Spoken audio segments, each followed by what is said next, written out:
Ståle Hansen, founder and principal cloud architect at Cloudway Norway. He's an Office apps and services MVP with over a decade of experience with Skype for Business and now focuses on hybrid Office 365. In this first presentation, he will be talking about how smart teamwork with Microsoft Teams, what it can do for your organization. Without further ado, Ståle Hansen.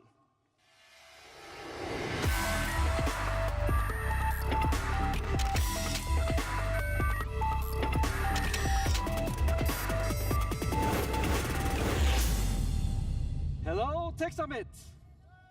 Hey! Did you know that Microsoft Teams was announced by Microsoft in September as the fastest growing app in Office 365?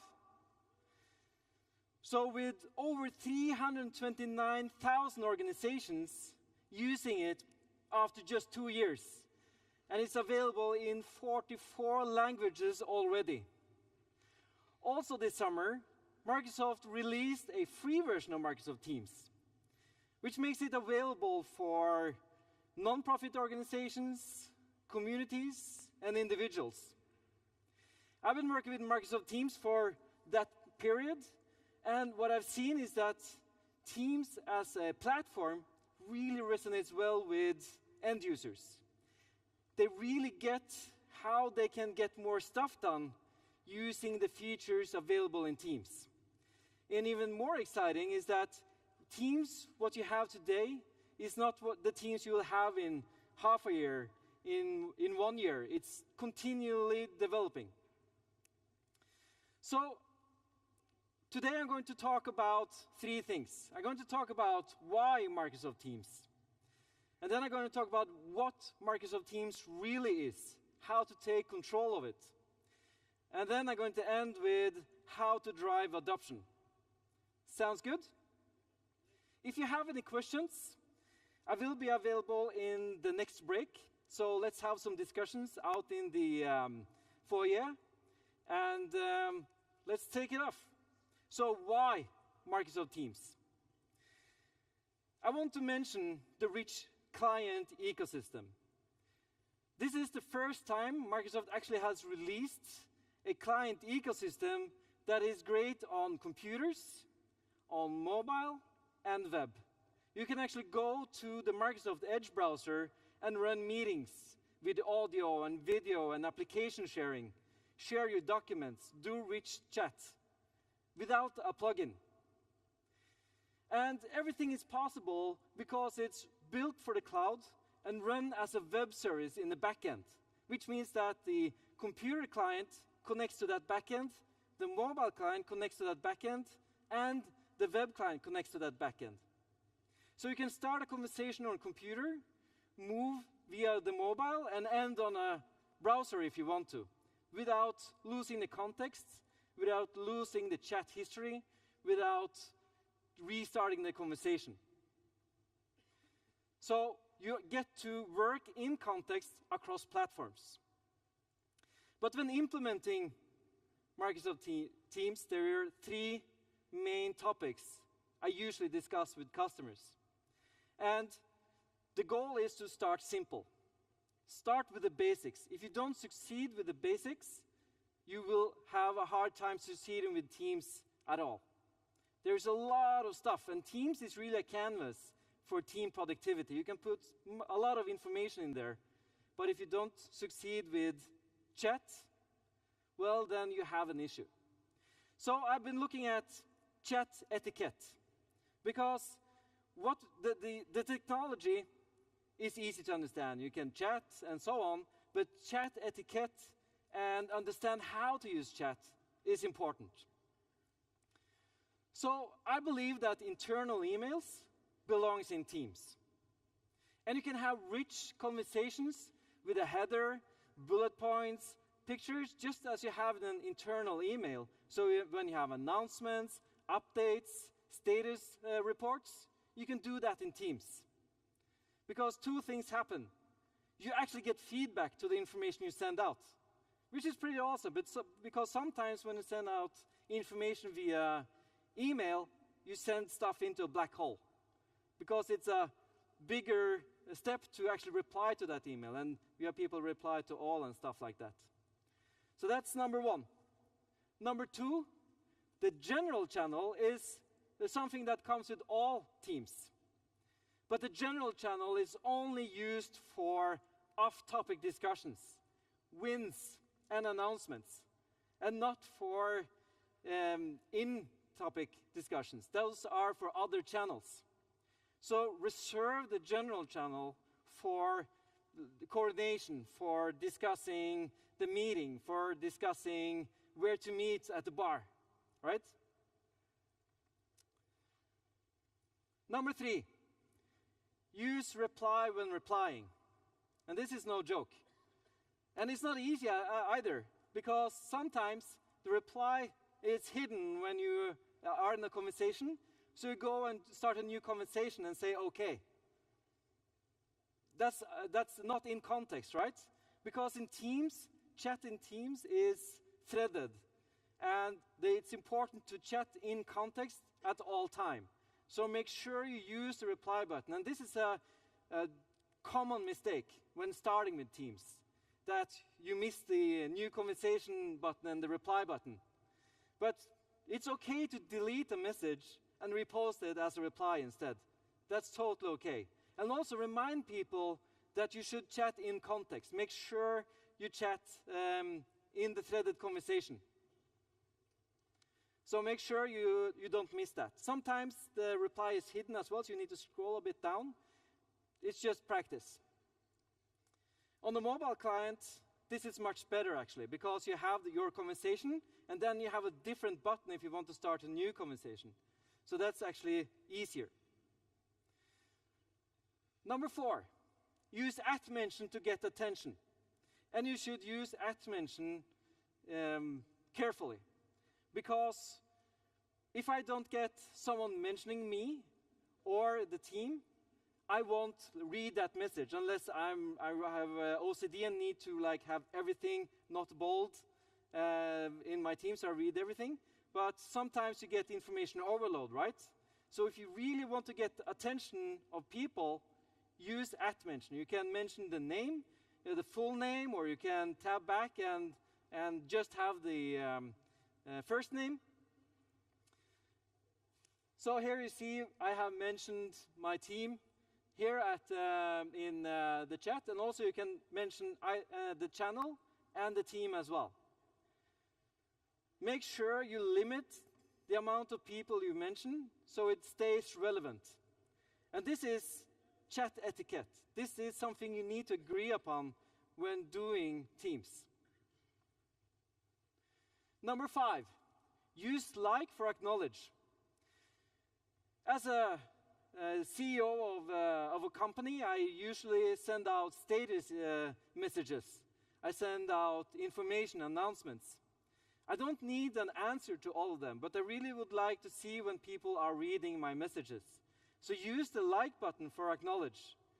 And you can, of course, comment on it, but if it doesn't deem a comment, just I've seen it, that's okay. Use like for that.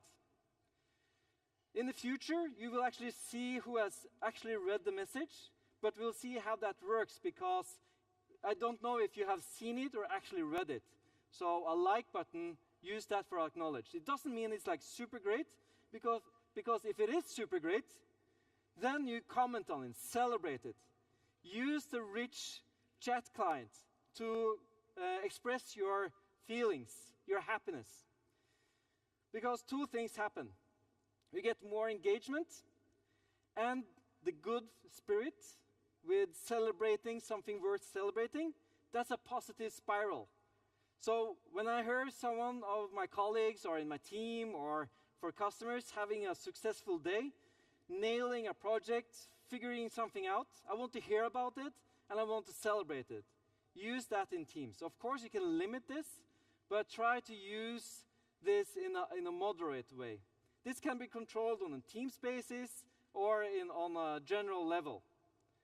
But try to celebrate wins. So these are some thoughts around chat. Of course, you need to know the difference between a team and a channel. And the goal is to create as few teams as possible with more channels. And the channels should be as general as possible, so you don't need to create a new channel for specific topics. Because Teams has threaded chat, which means that we can stay on topic and discuss in context on multiple topics in the same channel.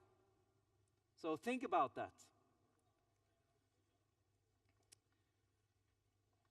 The second topic is files. If you succeed with chat, the next is files. Files in Microsoft Teams is SharePoint.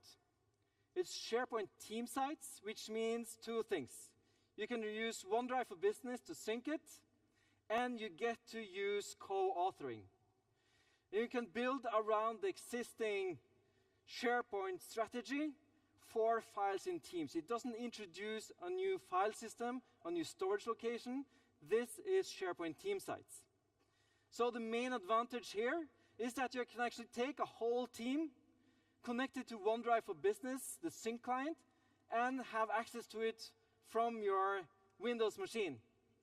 And then you can use Files on Demand, which became available in Windows 10 1709, because then you can have access to a whole library. It could be 5 terabytes, but you only sync the stuff you're interested in. You can still browse all the stub files and folders, but you won't fill up your C drive or your hard disk. And also when you share directly from Windows 10, you will get the same sharing dialog as you get in SharePoint, as you get in Teams, as you get in the Office suite. Which means that sharing now is the same experience regardless of where you initiate it. So files in Teams is really powerful. But then the question is, what do we migrate to where when we are using Teams? So personal files from a file server or from SharePoint or from other cloud storages, we migrate, of course, to OneDrive for Business. OneDrive for Business is available in Teams as well, and it's your personal storage. Whenever you share something via the chat, it gets shared from the OneDrive sharing. The awesome thing about OneDrive contra a file share is that it's available on mobile, on PC, and via web. And you even get co-authoring and you get access to your files regardless of where you are. Shared files, we migrate to Teams and SharePoint team sites. This means that we need to analyze your shared files and structure them into logical teams from an organization point of view, from a department point of view, or projects. The advantage here is that it's accessible on all platforms, even your mobile. You have co-authoring, and you can discuss documents.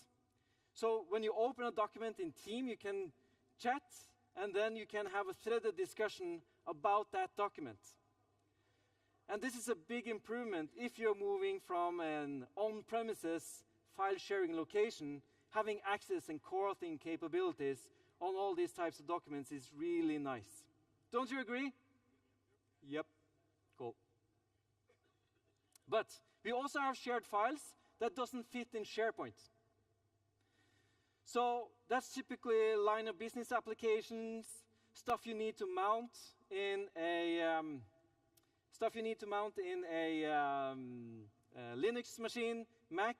You need FTP access or just SMB 3.0 access. Then you have the alternative with Azure files. And you can actually mount it as a regular way. You just mount the cloud storage. That is great. But what about those large files that you need access to locally with low latency? Well, then you have Azure File Sync, which can sync to a computer. Doesn't have to be domain joined. Can be a simple NUC with SSD disks, where you sync that down locally. And you can mount it in Windows, in Linux, on Mac, or line of business applications. and it gets synced back and replicated to Azure files. This is something we have been waiting for a long time. This is how we actually can move to a cloud-only solution for all our storage purposes. We can get access to this storage without VPN access. You only need access to the Azure, or we can get access locally for those AutoCAD drawings or media files or other types of files and folders. If that storage fails, well, then you just connect to the cloud. It may not be as great a connection, but you still have the connection. And then you just implement it on a new hardware, and you're up and running again. How cool is that? Yeah, so check out Azure Files and Azure File Sync. It went general available in August. And from Azure Files, this is a more standardized storage, so there is something you need to take backup of, and you can use Azure Backup natively in Azure to do that. Number 3, success factors to why Teams and why Teams is awesome is meetings. And I believe there are 3 roles when succeeding with meetings, and this applies to Skype for Business and really any meeting, really. You have the producer role, you have the presenter role, and then the Q&A moderator. And this should be defined in advance. So the producer checklist is to make sure that the presenter is doing okay, that the sharing is okay. Do I manage the lobby? Who is managing the lobby? Has the presenter does his checklist? Does everything work? And this is less important in those ad hoc team meetings, but the more scheduled and formal the meeting is, up to a broadcast for town hall meetings, the producer role becomes more and more important. And we will see in Teams, we will have more and more producer features. We have, as a start, we have a mute all button, which is great, right? Because if you are 30, 40 people, and someone starts like talking because they don't know they are not muted, or stuff like that, you have the ability to mute them, and we'll see more features be available in the future.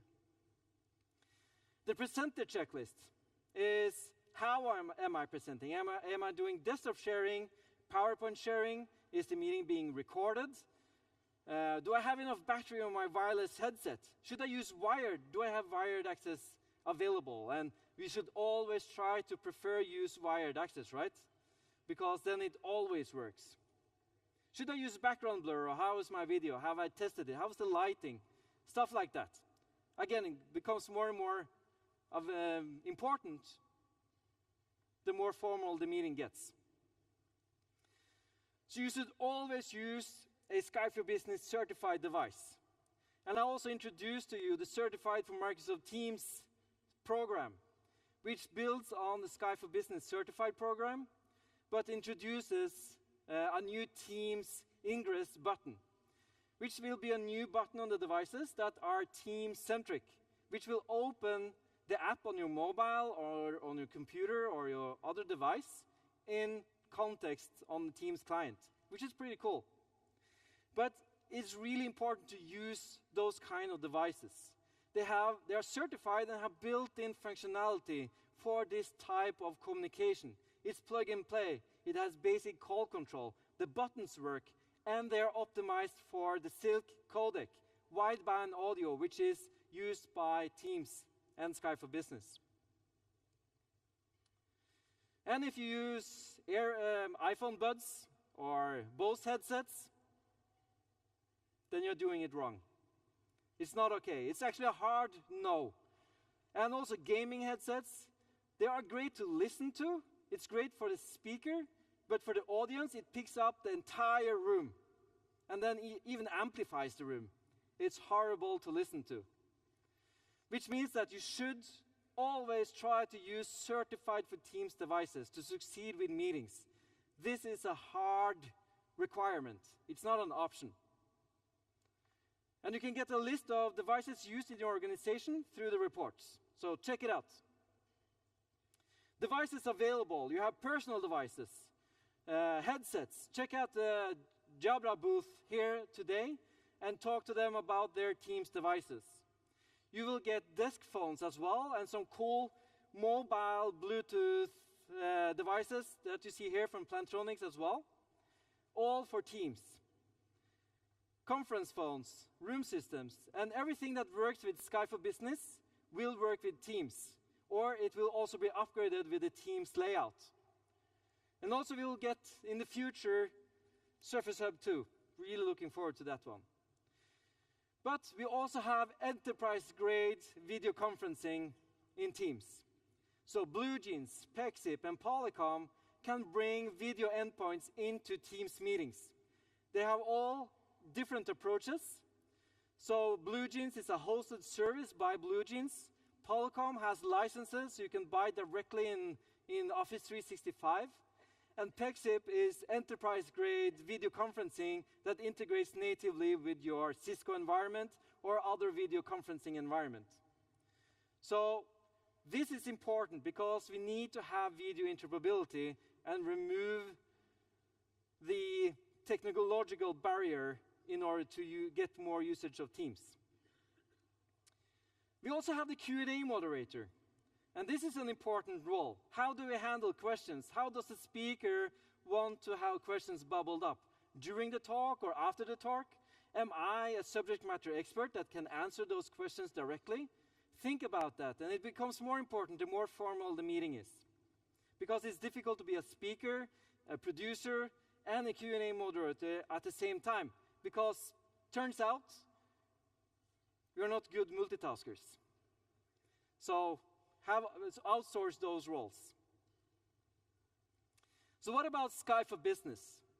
You probably have heard that Skype for Business is going away, replaced by Microsoft Teams. And it's true. Skype for Business Online is not going away, but you should prefer using Microsoft Teams if you are using Skype for Business Online.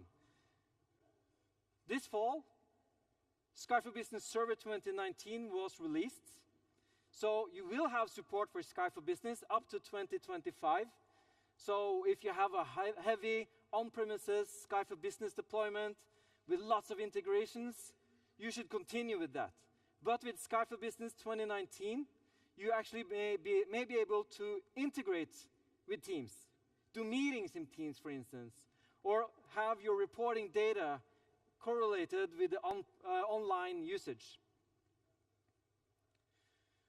So the question is Teams good enough? Do we have federation in Teams like we do with Skype for Business? Yes. If you move to a Skype for Business only mode, you will have federation. It's chat, and if you do something else, it gets escalated to a meeting, and then it goes into either a Skype meeting or a Teams meeting. Do we have telephony in Norway? Yes. We do have that through direct routing. Do we have simple calling queues in Teams? Yes. And it's available in Skype for Business Online as well. So all those calling features that you will have in Skype for Business Online is available in Microsoft Teams as well. Of course, it's what it is today, and it's only going to get better. And for telephony in Norway, we don't have telephony brought to us by Microsoft, but we do have something called direct routing. It can be hosted in Azure, it can be hosted by a hoster, or in your own data center. You only need a session border controller to make this happen, and it's a native zip trunk from your session border controller into Teams. And the cool thing is that if you get it hosted by someone, then you will be able to have full native functionality in your tenant. It's built for multiple hosters and have multiple customers on the same SPC cloud. And you can even implement this in Azure and other cloud services, because we have session border controllers that now supports to be deployed in Azure. So this is really cool stuff. The effect of this is that you can remove all those 25 servers you have of Skype for Business in your data center and replace it with 1 or 2 or 3 session border controllers. That really and radically reduces the footprint in your data center, and even have it hosted by a third party. When you have moved to Teams, you still will use your Skype for Business client, because you will use your Skype for Business client to join Skype for Business meetings, and you use your Teams client for everything else. So it's a meeting join client. So, which means that when you get invited by an external party or from a coworker that hasn't been migrated to Teams yet, you will join with your Skype for Business client and everything will work. If you invite a meeting, you will invite them to a Teams meeting and they can join from whatever platform they wishes to join from. So we'll get the Skype client, you get this view, you have been moved to Teams, but you still use it to join Skype meetings. Why would you use Teams though? Well, all the new cool features are in Teams, like background blur. Everyone has done the video swag, right? To see how it works, and it looks really great. And this helps you do video meetings more. You can do it in open landscape without having people look at the screens behind you, or at your home office. You don't have to rebuild your home office now. You just turn on background blur. So this is really cool stuff. There's one caveat though. You need to have AVX2 supported CPU, which became mainstream back in 2016. So if you have an older, still powerful computer, you may not get the option of background blur. So it's CPU driven, not GPU driven. So you need to have a new enough CPU. Second thing is cloud recording. Cloud recording is something we have been asking for a long time in Skype for Business. The challenge in Skype for Business is when you record a meeting, it gets stored locally, and you will need to process it and then upload it somewhere. Here, when you do cloud recording, you can share content, and it always has to be desktop sharing, not native PowerPoint. So here I'm sharing my desktop. It gets processed in Azure and uploaded to Stream. When you're finished with a meeting, the recording will be available either in the channel you hosted the meeting in or the private meeting you had in the meeting tab. So you can play the recording directly in the client. It's powered by Stream. And you can also go into Stream to view the recording. And Microsoft announced that all Stream licenses in Office 365 now will have advanced captioning, and it will also analyze who is talking at any given moment. So this is really cool stuff and could be really useful, but it's most useful if you're speaking good English at the moment. But you can upload your own transcript, and you will see who is talking at any given moment, so that's kind of cool. Third thing is live events. You have town hall meetings, streaming media that you can host directly in Teams. So the whole order of inviting, producing, and consuming happens in Teams. You can even see the number of viewers. And this is the next version of Skype Meeting Broadcast. And you can choose the source before you make it public. This is really cool stuff. It's still in preview, which means that today you need to consume this through a Teams client. You don't have to be part of the tenant, but you need to use a Teams client to consume the stream. And you can also produce this professionally directly to Microsoft Stream. I did a session on this at Ignite, where I talked about both meeting best practices and live events. So search for that on YouTube for my name and Ignite. You will find it. Let's talk about what Microsoft Teams really is. Teams is Office 365 group. Every time you create a team, you create a shared mailbox, a shared calendar, and a SharePoint team site. This is something you need to think about if you have an organic growth of teams. So every time you create a team, you create an Office 365 group, which creates an email address and a shared mailbox, and it may also show up in Outlook. So you will find it in Outlook, and it will also create an Azure AD equivalent, which actually is used by SharePoint to give access. Recently, though, Microsoft changed this, so if you create a team through Teams, then it will not show up in Outlook by default, and the email address will be hidden from the global address list. But if you create it in Planner, Stream, Power BI, or Yammer, well, then you also create an Office 365 group, which creates a mailbox and a shared calendar and a SharePoint team site. So I usually say that Teams is easy to get started with, but it's difficult to master because it's so intertwined into Office 365. And from a licensing perspective, we see that Teams also accesses OneDrive and Skype for Business features. That's on an individual basis. So what kind of licenses do you need? Well, you need to be enabled for Exchange, either 2016 hybrid. You need to have a SharePoint license and for OneDrive access. You need to have a Skype for Business license to get those meeting features. And you also need to have a Stream license in order to get cloud recording. So you need a lot of Teams or Office 365 licenses, which means that if you are in a hybrid environment, or not even in a hybrid environment yet, you need to think about those caveats. If you are not in a hybrid environment, you should get into a hybrid environment as soon as possible. Because if you enable a Skype for Business license or an Exchange license without being in hybrid, you will break those flows. So make sure you are at least in hybrid. Teams does not introduce new storage. Personal chat, channel chat is stored in Exchange. So from a compliance point of view, you will still find those conversations again.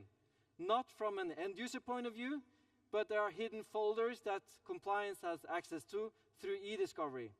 The same with SharePoint. All files, all documents, OneNotes are stored in SharePoint. So from a compliance point of view and retention point of view, you will still use the same procedures.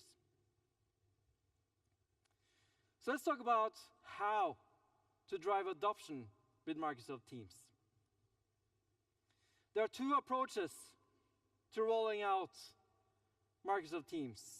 And I like to say that one of them is wrong. And that's the organic one. Organic one is great until you get 200 teams and you lose control and it becomes information overload. Another challenge with Teams is that you can have multiple teams with the same name. So you can have sales over there, and sales over there.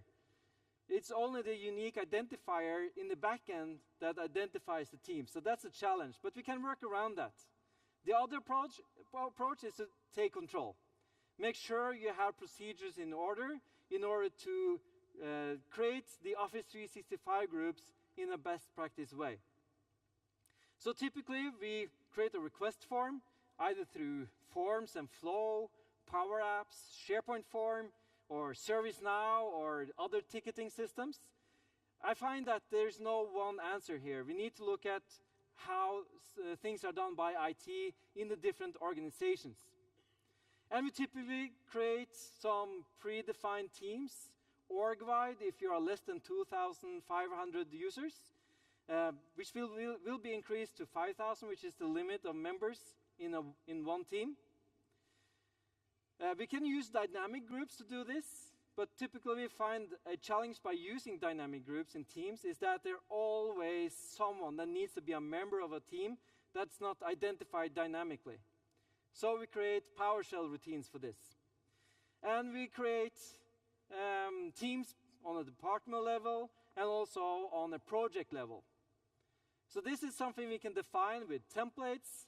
We can define everything from what kind of channels you want to have, what kind of tabs you want to have, and have a suggestion available for those requesting those teams. Another thing you should consider is this your new shared mailbox? Because if you already have a group, why not use it for shared mailbox as a distribution list? Make sure that you use the whole feature set of Teams. And also, should it be available in Stream, in Power BI already, and have that be available of your request routine. If you choose the organic way, at least look at blocked words lists, because then you can actually have a PowerShell routine that runs in the background, finds all the names of the teams, and add them to the blocked word list, which means that if you have one sales team, you won't be able to create another sales team. And you need to redefine the name, like underscore sales or sales, my sales team or something like that. So there are ways to do both ways, but in all the projects I've been doing, we have gone for the more structured way to introduce teams. And to have some control, but also make sure that we use the full spectrum of teams, and also make sure that we know that our users understand the difference between teams and channels. The main thing here is that Teams adoption is not an IT project. Teams is an opportunity to drive cultural change within your organization. How do we relate to internal emails? How to do chat etiquette. It's a way to get started with SharePoint Online and introduce those co-authoring features and sync features. Reinvent how we do meetings. Let's re-educate our users to use meetings in a smart way. How do you share your content before the meeting? How do you take notes and bubble up questions during the meeting? And how do you work with documents after the meeting? Some of you may have seen in PowerPoint or Word that you get a pop-up after a meeting. I saw you use this document in that meeting. Do you want me to share it for you to those attendees? That's intelligent communication. Of course, learn the difference between teams and channels, and reduce technology barriers by integrating with telephony and video interoperability, because then you can use Teams in all scenarios. Those who want to call in and dial into a meeting, they can do that through audio conferencing. Those who want to dial in through other video endpoints, they can do that. So what we see is sometimes it's introduced as a technical product. What I have seen is that it resonates well with users, but after some time, it becomes cluttered because everyone creates a team. It's a team for everything and a channel for something. And then we have files everywhere. And sometimes we see that people actually move back to email or other communication platforms because they don't trust the platform. It's not a unison decision by the organization or the teams how we are communicating in this department or in this project. So define why you want to use Teams, and define that content should only be discussed in Teams. There is a lot of material available from Microsoft, and they have collected everything now in something called the Teams Adoption Hub. So you can find it at aka.ms/Teams Adoption, where you will find a lot of great content, videos you can reuse, use cases, technical training. I recommend that you look into this and try to reuse it in your own training. I also want to call out the Fast Track scenario-driven video training, because they have scenarios, 54 Teams-related scenarios, around how to use Teams when creating an RFP for a project, or how to drive sales in your organization, how to do human resources through Teams, with specific video content, short videos that you can reuse. Maybe you want to build your own scenarios, but use the content created by Microsoft. Microsoft is serious about Teams adoption. And this shows by how they want to drive adoption as well. And use all the bells and whistles available when you do deploy Teams.